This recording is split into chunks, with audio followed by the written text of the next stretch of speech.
I'm moving forward every day, Jesus. I just let him lead the way every second, every minute, every hour of the day. I'm moving with Jesus every day. 24/7 with Jesus every day. 24/7. I'm moving with Jesus. I'm moving with Jesus every day. Welcome to JC 24/7, where we try to keep it real with Jesus 24/7. And the subject for discussion, lupus. And we are keeping it real with Melissa Balgobin and her husband, Clifford Balgobin. Welcome to JC 24/7. Thank you. And let's get to you first of all. Clifford, you are the president of the Trinidad and Tobago, or the Lupus Society of Trinidad and Tobago. Yes. How long have you been the president, sir? Well, I've been the president for the past 4 years. Before that, the president before me was 25 years in it. Okay. So I'm the second president. Okay, good. How did you get involved in the whole society? Well, my wife involved me by asking me to attend the Lupus Society, Okay. and I attended with her to know what is lupus. I didn't know what was that. And after some time, some of the executive asked me, they said, "Can you help us with the lupus group?" I said, "Okay, I'll do my best." I said, "What about the previous president?" They said, "Well, he's not that well." Okay. And they said, "You don't have lupus, so you could have the energy Right. to assist." I said, "No problem, I'm willing to assist because that is what I've been taught from young, Okay. from my church." Right, right. How long has the society been around? Oh, the Lupus Society has been functioning since 1988. Since 1988, right. but it has been registered since 1990. Okay. So it's a Now, very you long yourself do not have lupus. That's right. But your wife here has lupus. Yes. Melissa, tell us what happened when you discovered that you had lupus, or how did you go about discovering that you had lupus? Okay. It started off as a simple rash, a rash on my skin. And so I tried natural things like aloes. I went to a dermatologist and he gave me some steroids and that messed me up. But other symptoms followed that were very troubling, like swollen fingers, swollen feet. At one time, my elbows hooked like this and it wouldn't move Wow. beyond that. And that was the most troubling one because my mom has rheumatoid arthritis Right. since she was 22. And I saw her get worse and worse over the years. And I would go to the doctor, and when I reached the doctor, all the fever I would have had before would go away, and it's not there anymore. And he would say, "Don't worry," and he would probably just give me some anti-inflammatory drugs, but it really wasn't helping the situation. And one day I decided to take my mom with me to see the doctor. And when the doctor saw her, they said, "Your symptoms are like an autoimmune disease, and you need to go and see a specialist and get checked out." And I did, and it took a few months, a few visits, a few blood tests for him to confirm that it was an autoimmune disease, and he gave it a name, and it's lupus. Lupus. Yeah. You said it took a few months. For Why me. is that? It's because how it took so long to diagnose you? It took a few tests. I know people, it does not take a few months. It takes a few years. A few years. Yeah, and Okay. sometimes the lupus progress so badly Yeah, that because they diagnose it so late, Right. they have reached a very Is bad there a stage. challenge in the diagnosis process or Yes, something? and lupus is also known as the great imitator.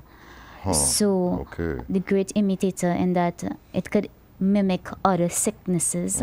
So I had a situation where I got fever, I had body pains, and when I went to the doctor, he did a test on dengue, and I had dengue. That's what he Wow. said.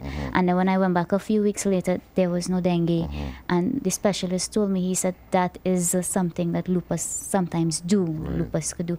He's even told me that he has known people who would do the AIDS test and they would be positive, and then you come back and no AIDS. Wow. Yes, so Wow. it takes a while to diagnose. How did you feel, or how did you react when Judgment Day finally came and you found out it's lupus? I was in denial. Because he had started giving me some medication that was alleviating the symptoms, and when he finally did the test and he said lupus, but I wasn't feeling sick. I didn't say. He said, "You know what lupus is?" I said, "That's a kind of cancer," and he said, "No, it's not cancer." And I was in denial. I didn't know much about it, so I didn't go and try to read about it because I felt if I do that, then I'll be admitting I have a sickness, and I didn't want to admit. And I was feeling good, so I was cured. And then after I started to feel good, I stopped taking the medication. I went about life as normal. And a year later, that bad behavior Okay. did me bad. Right. And how did you feel then? Because it seems then that you realize how serious lupus really is. Yes. How did you feel at that time? I felt terrible because here I was, and when that year later, when I ended up in a hospital, a private hospital, and I incurred the family a lot of expenses, and the doctor said, "You are here because you did not take your medication correctly." I felt terrible, and afterwards I decided to obey my doctors and listen. Right. What's the medication really for? What does the medication do? Well, lupus is an autoimmune disease, and so Right. it is where the immune system, in my simple way of explaining it, yes, the immune system, it works beyond what it's supposed to do. Like when you get a cold, it helps you to overcome the cold, but Right. then it continues to fight, and it could fight the good things in your body. So in my case, I got a cold, but the lupus started to attack the kidneys. Right.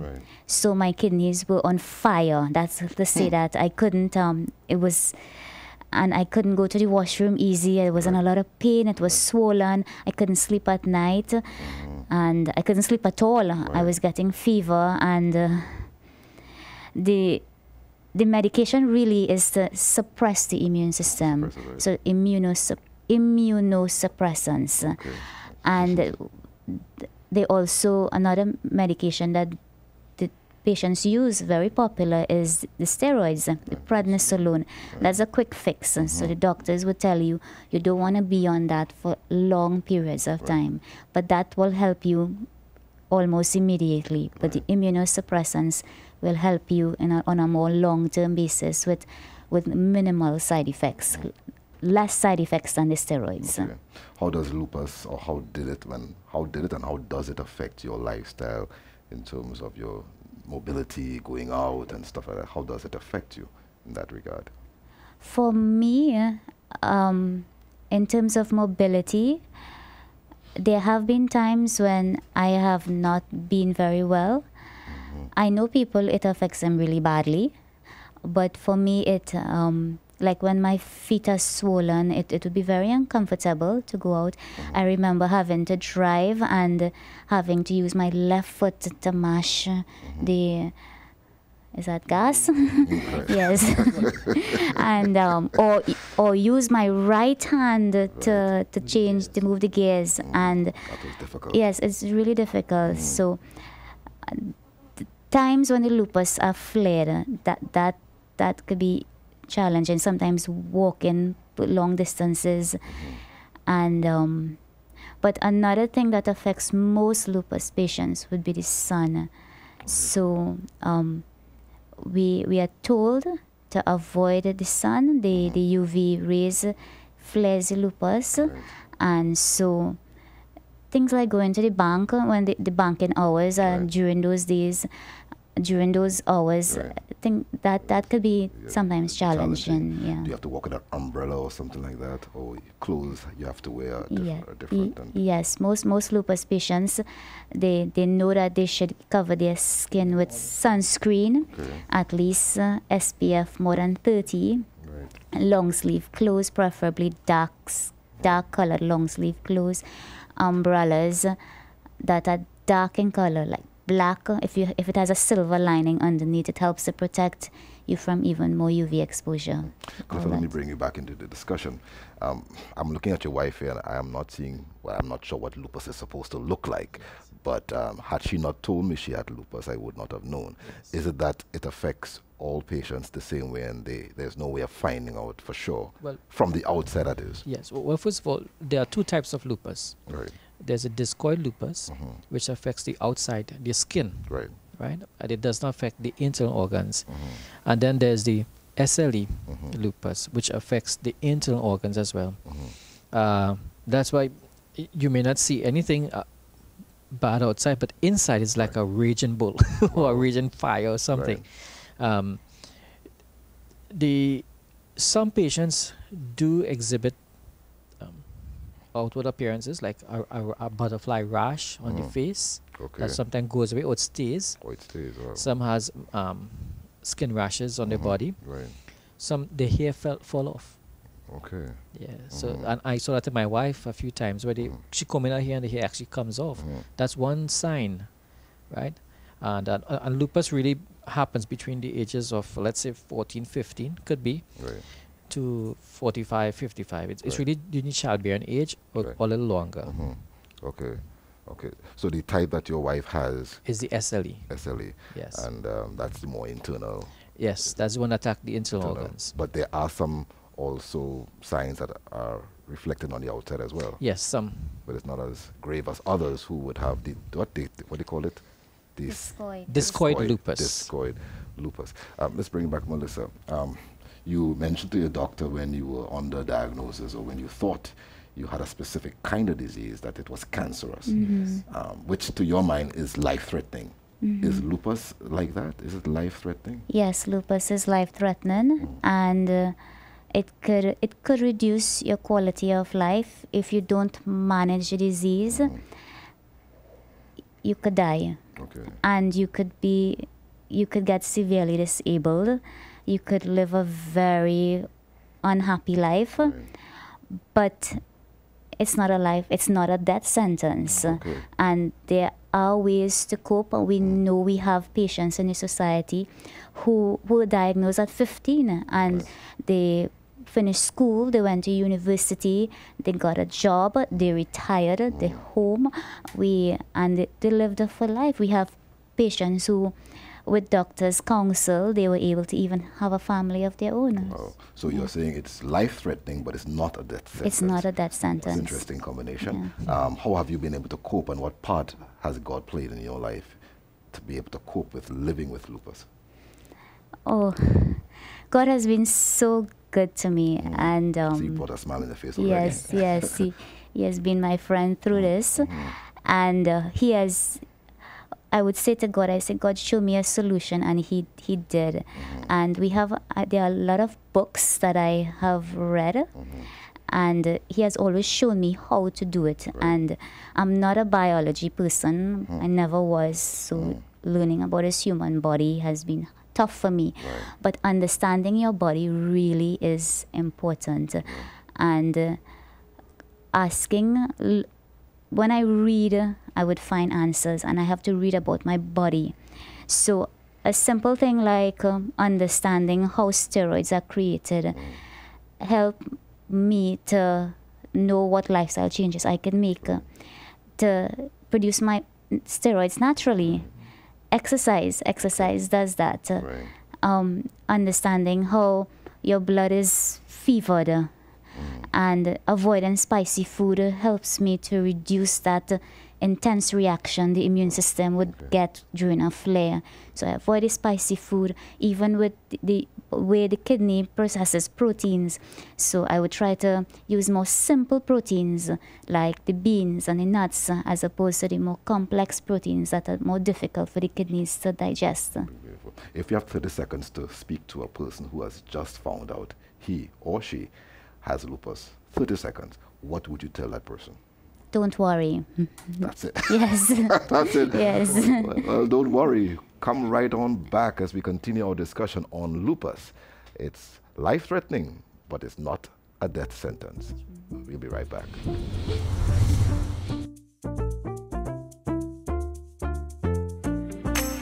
Trinidad and Tobago, we are going through a tough time, a rough time. But we need to remember the words of the song, when you walk through a storm, hold your head up high. We need to know that the darkest moment is just before dawn. And sunset is never forever, because sunset will always give way to sunrise. Joni Eareckson Tada understood this. She dived into a swimming pool, miscalculating the depth of the pool, broke her spine, and became a quadriplegic. You know what Joni Eareckson Tada is doing and what she has done? As crippled and paralyzed as she is, she has written several books. She has become the leading activist against euthanasia, mercy killing, and abortion. She has a dream on her screen.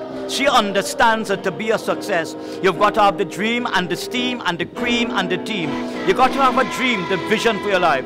You've got to have the steam, the power of the Holy Ghost. You've got to have the cream, the values of courage and confidence. You've got to have the team, because working together with God, we make an invincible combination. God is the quintessence of success, and He is the author of hope. Have faith in God.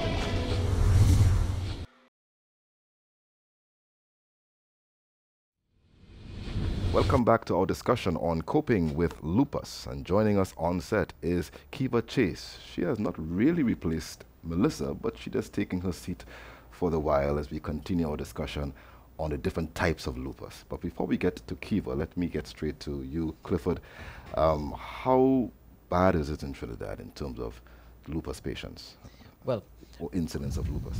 Well, when the Lupus Society started, the research was done on 1,000 members. That's about almost 30 years ago. Right.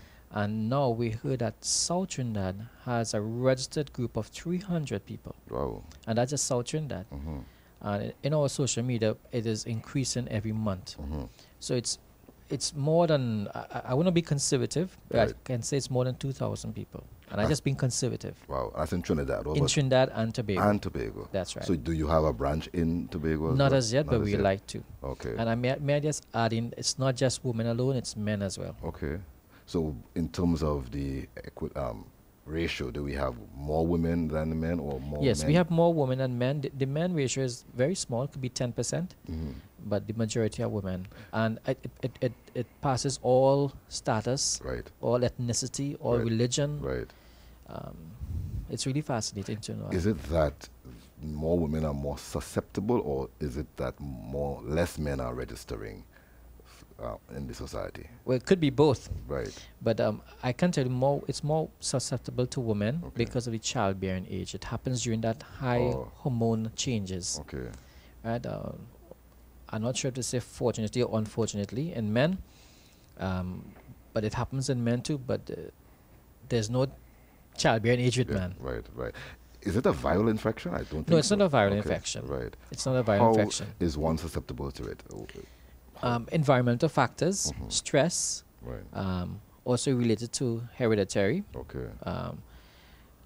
But it's not you can't get it sexually. Okay. No. Okay. Kiva, let's bring you into this discussion. You are lupus, and Balgamin, you spoke about two different types of lupus. Yes. Which one do you possess? Well, I have both. Okay. But I have the manifestations of the discoid. So Discoid. you see it on my face, Okay. right? Okay. When you got it, and I don't know how long ago it was, what? I was 21 at the time 21. when I was diagnosed. When you was diagnosed. How long did it take for you to get diagnosed? Actually, it didn't take me long, but looking back now, I think I had some signs of it, Right. but it didn't take me much time. When you found out, how did you react? How did I react? I wasn't too shocked, you know, but I needed to find out what it was. was. Before you could fully react Correct. to what the doctors were Mm-hmm. saying. Was there any doubt in your mind as to do I really have this, or was there any doubt in the doctor's mind? I questioned it. Right. I questioned it, yes. Mhm. But seeing the signs Right. and reading what the signs and the symptoms were, Right. I accepted it. What symptoms did you have? I had rashes. I started to lose my hair. I had bumps on the skin, and I had fever, like pains in the joints, Wow. and heat, Wow. like fever in different Did areas. it make you scared? Yes. Yeah. Yes, Oh, wow. yes. 21. Your parents, your siblings were around at the time, and how did Everybody was around. I had the support of my family. they, right? You know. How that's good. How did they react to you? They tried to encourage me, but Mhm. of course, with something new and Sure. something that you're hearing that is life-threatening, you're Right. scared, Right. you know. But they didn't want to show me that. Right. They kind of hid that Right. fear that they had from me, you know. But I know it worried them. Right. I know. Okay. The breakout on your face and stuff like that. When did that start to happen? About 2 years ago, just about. Oh, just about 2 years ago. Yeah, ago, Not yeah. 2 years after. No, 2 years ago. 2 years ago. How did you start to react to that? Well, it started like a small spot on the face, you know, and to me, I was uncomfortable at that point in Right. time. But to be honest, at this point, I'm more comfortable in my skin. Oh, you're more comfortable now? Yes. That's interesting. Even though it's It hasn't more spread. of, Yeah. you know. Okay. And were you told that this was going to happen? I read that it could have happened, the Okay. butterfly mark, Right. right? But I had signs of it previously that went away, but this time it came with a Right. vengeance kind of thing. Okay. You know, so I'm just hoping and praying that it comes back in. I hear you. You know. I hear you. Well, let's deal with the reality of people looking at you, meeting with people. How have you dealt with that? I've had the awkward stares. I've had the And you still do it. You still do get those. yes, still Okay. do Mhm. from children and adults. Right. Sometimes you get the stare like she's contagious. You know, I've gotten questions on it if I'm contagious. Wow. You know, it kind of throws you off, Right. but at the same time, the more awareness you bring to people, Right. you know, the more comfortable they are, Right. and the more comfortable you You are. feel. Let's Yeah. stick a pin there. Clifford, how contagious is lupus? Well, if I touch Kiva, I wouldn't get it. It's Right. not. It's not contagious. Right. You can't touch her skin. Right. You wouldn't get it. One good right. Right, so you could, just like AIDS, people used to talk about, you could drink from the same fountain, you could hug the person. It's the same thing. Yeah, Right. it's not contagious like that. Right. Okay. It's more a blood. Yes. immune Okay. system problem. Okay. So persons don't have to be afraid They don't have to be afraid. to hug you. Have your friends been able to embrace you? There's some that have stayed around, and there's some that were distant now. But the people that have stayed, they embrace me. Right. You know, we have our interactions like normal. Right. It's normal. Those who have distanced themselves from you, were you surprised? In a way, Right.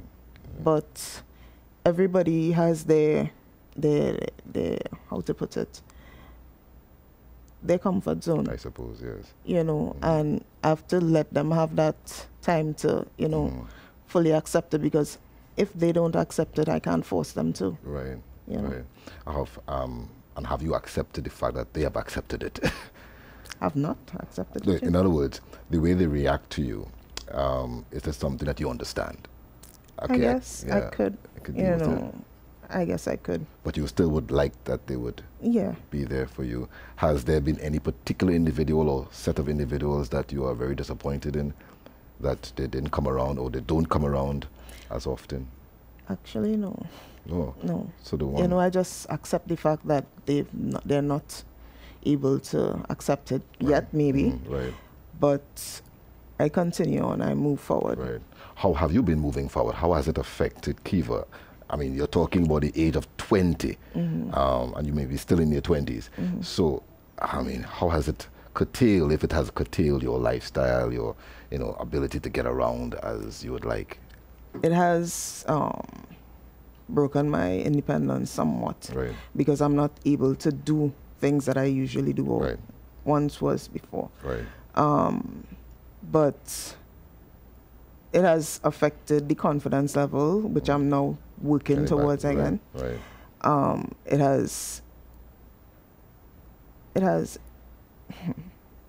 affected my self-esteem, self-worth. Right. You kind of get depressed at times because of it, Right. but once you're able to work through that, Right. you could do anything, because in my mind, if I'm able to work or do something productive, I'm okay. Yeah, great. Okay. I'm okay. Did you ever think in your wildest imagination that you would have been speaking on public television? Absolutely not. Usually I'm Right. behind the camera. Right. And more so given your current state, it is obvious, or at least it's understandable, you would want to stay behind the camera, not in front of the camera. But now you are here. How has Lupus strengthened you to be here? Strengthen me. Or is it strengthening you? Because I'm sure a lot of persons like yourself may shudder at the thought of coming and sit in that seat. To be honest, it has helped with the confidence level. Right. I'm stronger in the sense of me being mentally strong, that if anything happens, I know I could overcome it. Right. It's not there's no doubt in my mind that I could overcome it, because I've gone through so much already. Right. Yeah. Obviously, to climb a mountain, you can't climb a mountain without first being in a valley. Correct, yeah. And I'm sure there were moments that you were in a valley. Could you tell us about those moments? Briefly. I fell ill, very ill at the age of 24. I was hospitalized. Right. I was in Pampers. Everything had to be done for me. There were mornings where I prayed, nights that I prayed that God would take my life. Wow. And in the morning, That's all right. in the morning I would get up to birds chirping, flocks of birds passing. Wow. And I saw that through my window, and I was like, okay, you want me here for a purpose. You have me here for a purpose. When I got home, there would be a hummingbird that would be there every day. That gave me a level of hope, a level of peace, Wow.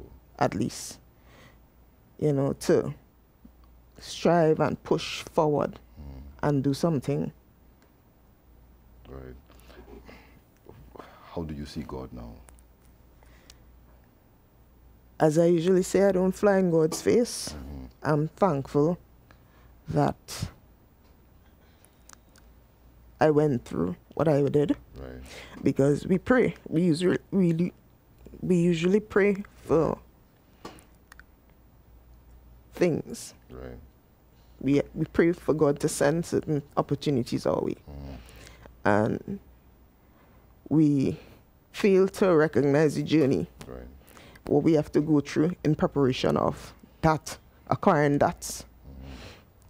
So maybe going through all of that Right. was in preparation for this moment here now. If somebody is watching this telecast and they are maybe suffering from the same condition that you are, in the last few seconds that you have, what would you say to that person? Don't give up hope.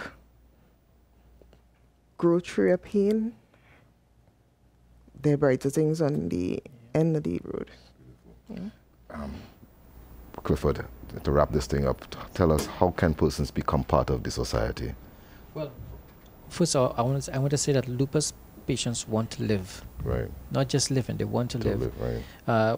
We can get it at 762-0038. That's our number, 762-0038. It's also our WhatsApp number. Our email address is lupussocietytt@gmail.com. Or you can go to our website, lupustt.com. lupustd.org. Beautiful. Right? And there we can interact with you and tell you all the information. Beautiful. Well, let's hope and thank you. Maybe God has saved you for such a time as this, Yes. Kiva, so that you can speak to other patients and help them as well. We have been speaking to Kiva Chase, Clifford Balgobin, and Melissa Balgobin on this issue of lupus. Let me just close off quickly with this. And great multitudes came to Jesus, having with them those that were lame, blind, dumb, maimed, and many others. And I want to include in the many others lupus patients, and cast them down at Jesus' feet. And guess what? He healed them all. He can heal you. It may still have some spots of lupus, but within you, he can make you whole. Trust him 24/7.